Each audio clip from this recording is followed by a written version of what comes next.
Solvay ने कर बढ़ा दिए तो क्रांति की शुरुआत हुई। किन कारणों से हुई? देखो, लुई सोल्वे ने कर बढ़ा दिए थे। क्या आप सोच सकते हैं कि उसने ऐसा कैसे किया होगा?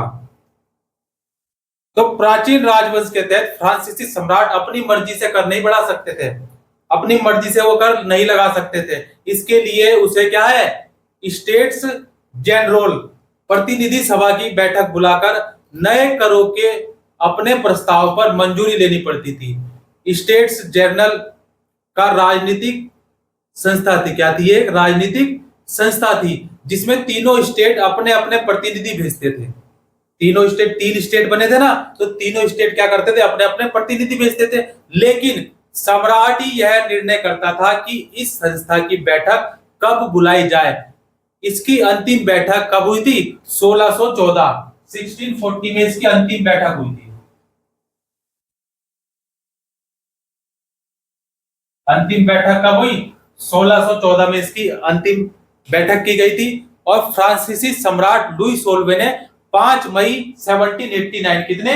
5 मई 1789, 5 मई 1789, 5 मई 1789 को नए करों के प्रस्ताव के अनुमोदन के लिए स्टेट्स जनरल की बैठक बुलाई। प्रतिनिधियों की मेजबानी के लिए वर्साई में एक आलीशान भवन को सजाया गया एकदम। क्यों? क्योंकि कर बढ़ेंगे तो पेट किसका बढ़ेगा? लुई सोल्वे की सरकार का बढ़ेगा, नहीं बढ़ेगा? अब खाना मैं खाऊंगा तो पेट मेरा बढ़ेगा, आपका थोड़ी बढ़ेगा, है ना? इसलिए सरकारी दामाद बनने के बाद घूस मत लेना कोई भी, ठीक है ना? करप्शन नहीं होना चाहिए, ठीक है? ईमानदारी से काम करना। क्लियर होगी बात? आगे चलें। चलो, तो क्या किया गया? भवन को सजाया गया, जैसे आप नवरात्रि में माता रानी का भवन सजाते हैं ना। चलो बुलावा आया है, माता ने बुलाया है। भवन को सजाया गया। पहले और दूसरे स्टेट ने इस बैठक में अपने 300 प्रतिनिधि भेजे। कितने? 300 प्रतिनिधि भेजे, जो आमने सामने की कतारों में बिठाए गए। आमने सामने, बिल्कुल जैसे आप मेरे आमने सामने बैठे हैं ना, मैं आपके सामने हूं, आप मेरे सामने हो, तू मेरे सामने, मैं तेरे सामने, आमने सामने बिठाया। और तीसरी स्टेट के 600 प्रतिनिधि उनके पीछे खड़े किए गए, दूध बनाकर है, उनके पीछे खड़े किए गए। तीसरे स्टेट का प्रतिनिधित्व इसके अपेक्षाकृत समृद्ध एवं शिक्षित वर्ग कर रहे थे। किसानों, औरतों और कारीगरों की सभा में प्रवेश वर्जित था। किसका प्रवेश वर्जित था? भाई, इस सभा में किसान नहीं आ सकते, किसान नहीं आ सकते, ठीक है? और औरतें भी नहीं आ सकती, औरतें भी नहीं आ सकती, और कारीगर भी नहीं आ सकते, कारीगर भी नहीं आ सकते। इनका प्रवेश क्या था? वर्जित था। फिर भी लगभग 40,000 पत्रों के माध्यम से, इनके प्रवेश वर्जित के बावजूद भी लगभग 40,000 पत्रों के माध्यम से उनकी शिकायतों एवं मांगों की सूची बनाई गई। इनकी जो भी शिकायतें थी, उन शिकायतों की क्या बनाई गई? सूची बनाई गई। और प्रत्येक वर्ग को एक मत देने का अधिकार था, प्रत्येक वर्ग को एक मत देने का अधिकार था। इस बार भी लुई सोल्वे इसी प्रथा का पालन करने के लिए दृढ़ प्रतिज्ञ था। परंतु तीसरे वर्ग के प्रतिनिधियों ने मांग रखी कि अब की बार पूरी सभा द्वारा मतदान कराया जाना चाहिए। क्या मांग रखी? कि अब की बार पूरी सभा द्वारा क्या मांग रखी? कि पूरी सभा द्वारा मतदान कराया जाना चाहिए, जिसमें प्रत्येक सदस्य को एक मत देने का अधिकार होगा। यह एक लोकतांत्रिक सिद्धांत था, जिसे मिसाल के तौर पर रूसो ने अपनी पुस्तक द सोशल कॉन्ट्रैक्ट में प्रस्तुत किया था। आप देख सकते हैं। जब सम्राट ने इस प्रस्ताव को अस्वीकार कर दिया, प्रस्ताव क्या, ये प्रस्ताव को सम्राट ने क्या किया? अस्वीकार कर दिया। तो तीसरे स्टेट के प्रतिनिधि विरोध जताते हुए सभा से बाहर चले गए। हम नहीं मानते भाई तेरी बात, ठीक है ना? अगर तू हमारा प्रस्ताव को अस्वीकार करता है तो ले, फिर हम भी चले अपना बोरिया बिस्तर उठा के, ठीक है, हम भी चले अपना बोरिया बिस्तर उठा के, तू नहीं तो कोई और सही, और कोई और नहीं तो कोई और सही, और कोई और नहीं तो कोई और सही। तीसरे स्टेट के प्रतिनिधि खुद को संपूर्ण फ्रांसीसी राष्ट्र का प्रवक्ता मानते थे। 20 जून को देखो क्या हुआ फिर, 20 जून को एक घटना हुई। 20 जून 20 जून को एक घटना हुई, क्या हुई, ये जो लोग थे इन्होंने क्या, आई लव यू बोल दिया। ये प्रतिनिधि वर्साई के इंडोर टेनिस कोर्ट में जमा हुए, कहा, वर्साई।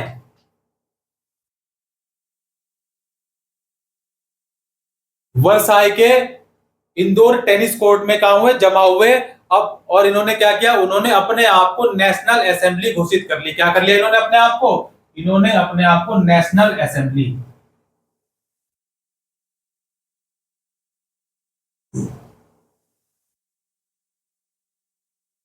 नेशनल असेंबली, सही लिखा है मैंने,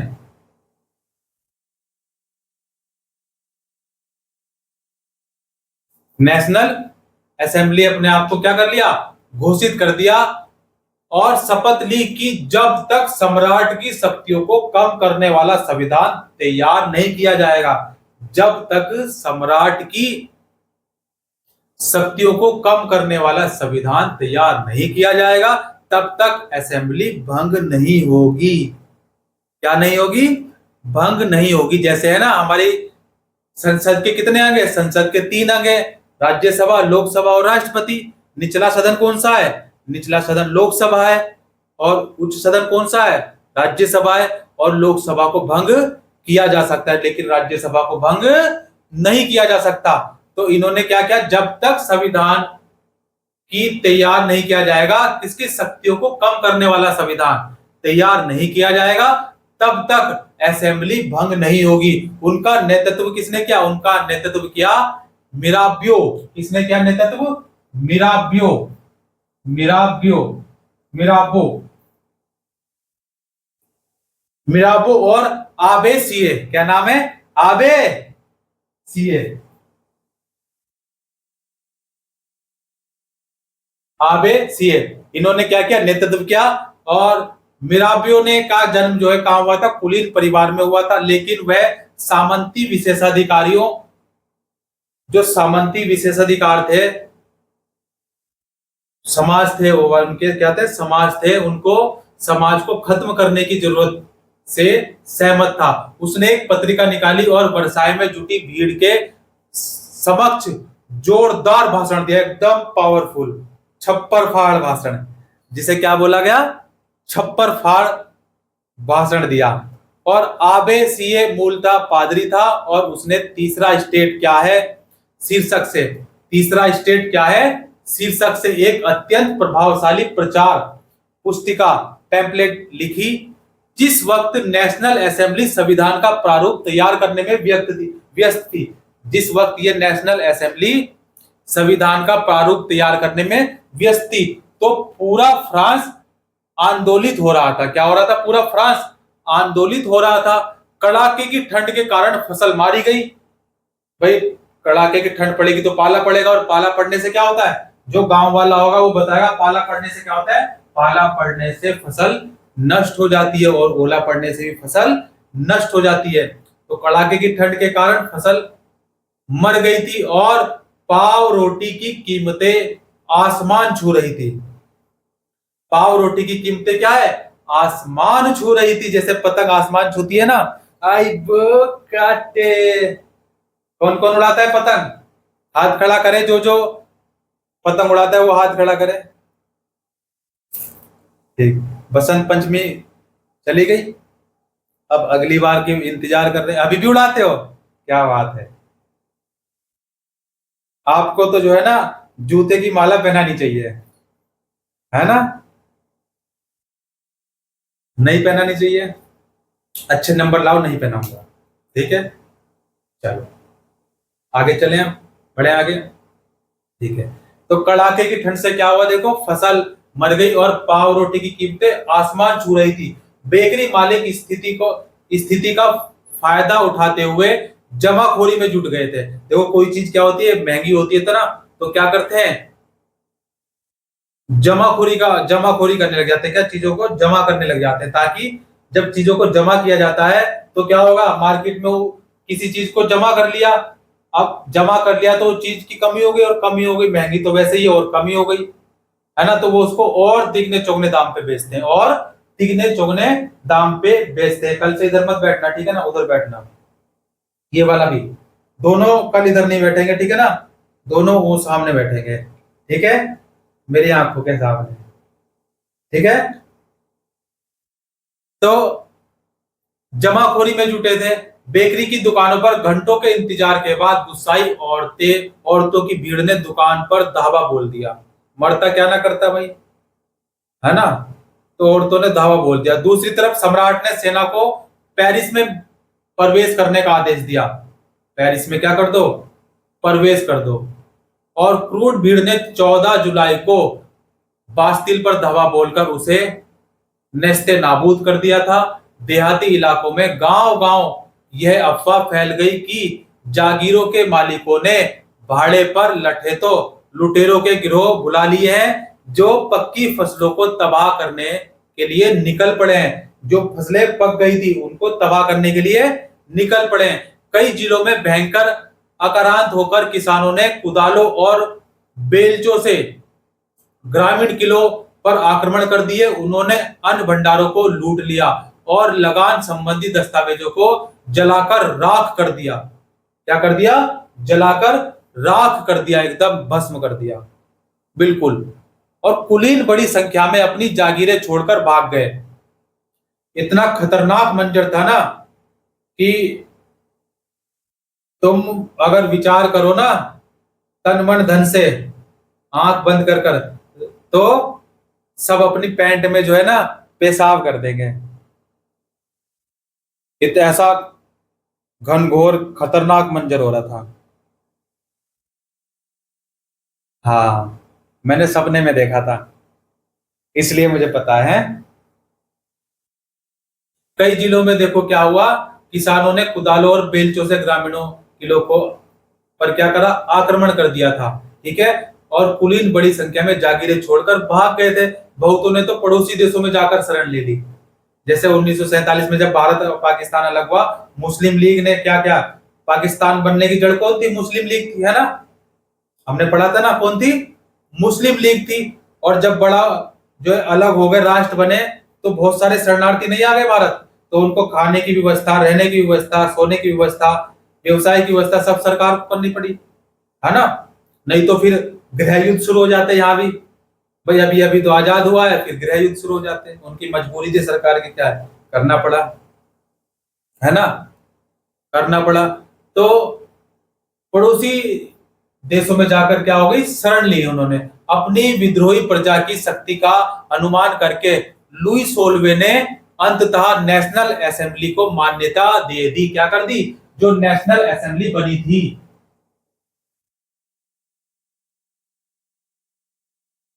जो ये नेशनल असेंबली बनी थी, इसे क्या करे लुई सोल्वे ने, मान्यता दे दी।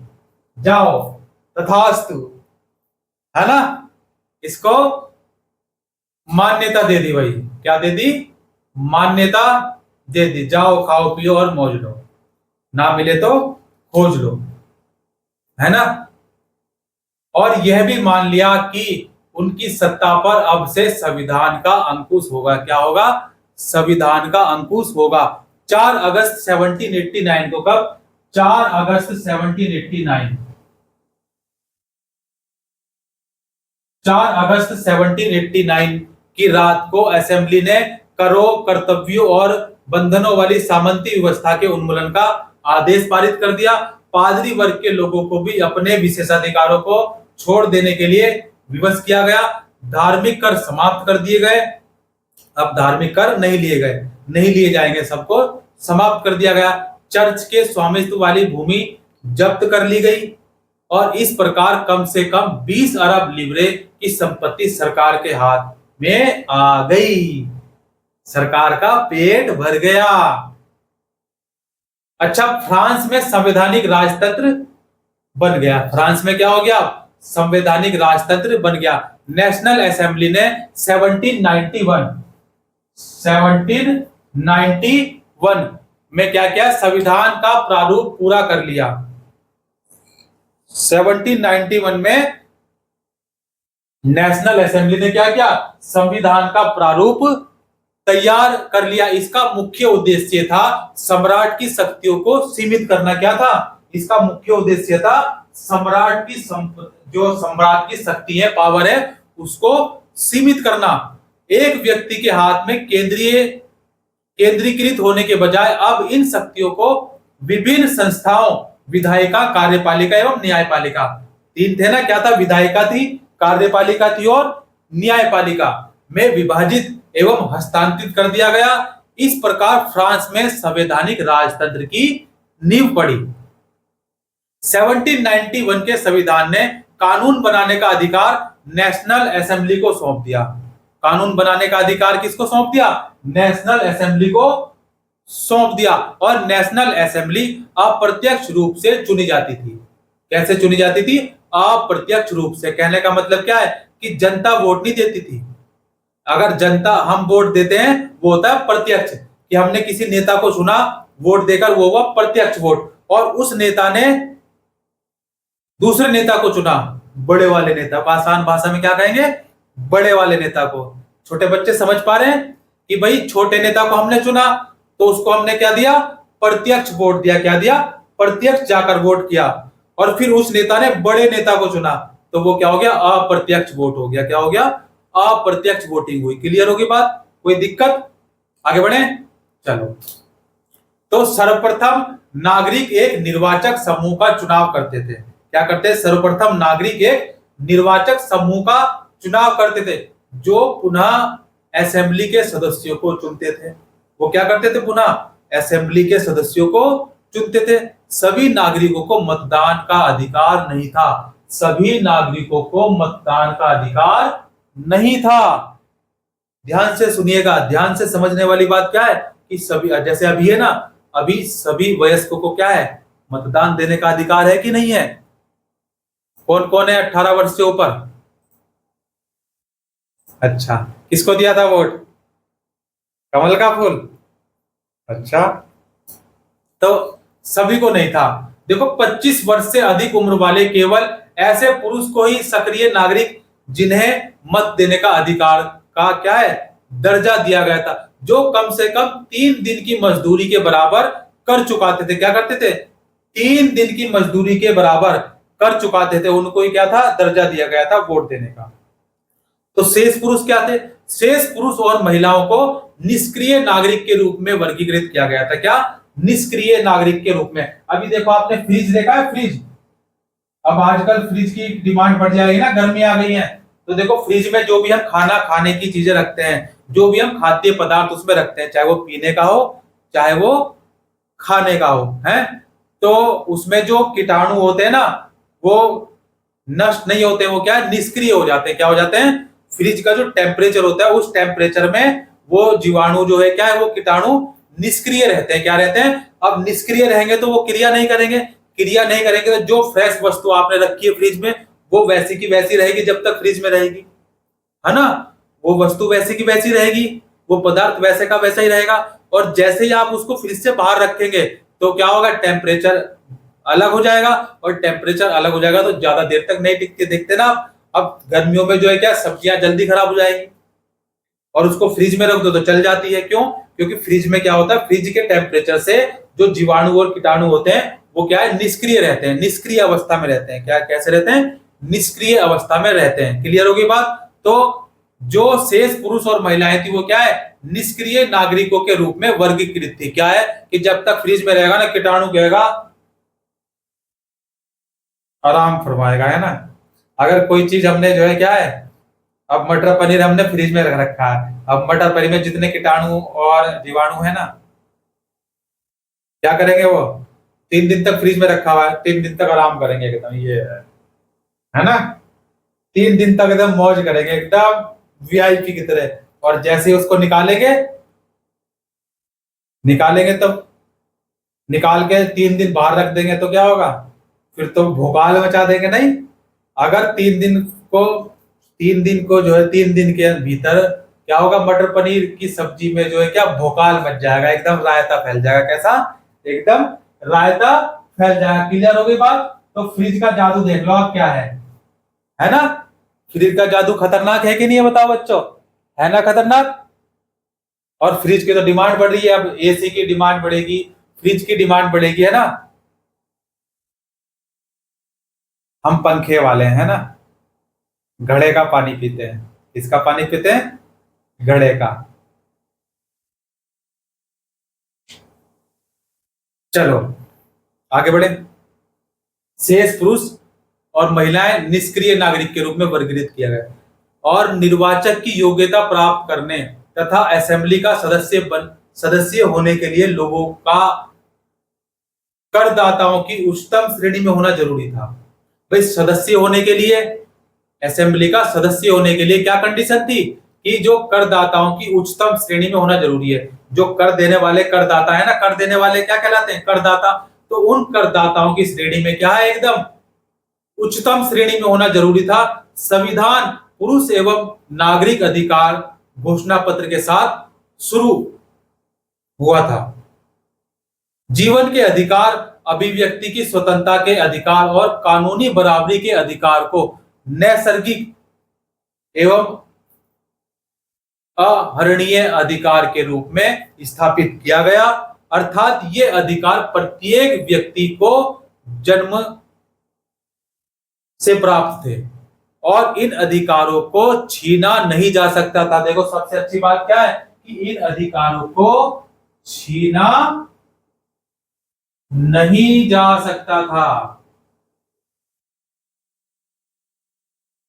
इन अधिकारों को छीना नहीं जा सकता था। राज्य का यह कर्तव्य माना गया कि प्रत्येक नागरिक के नैसर्गिक अधिकारों की क्या करे? रक्षा करे। प्रत्येक नागरिक के नैसर्गिक अधिकारों की रक्षा करे। जैसे अभी हमारी सरकार है, अभी अगर हम वर्तमान में बात करें तो वर्तमान में हमारी क्या मोदी सरकार है ना, केंद्र में मोदी सरकार है, और उत्तराखंड राज्य में भी क्या है? बीजेपी की सरकार है ना?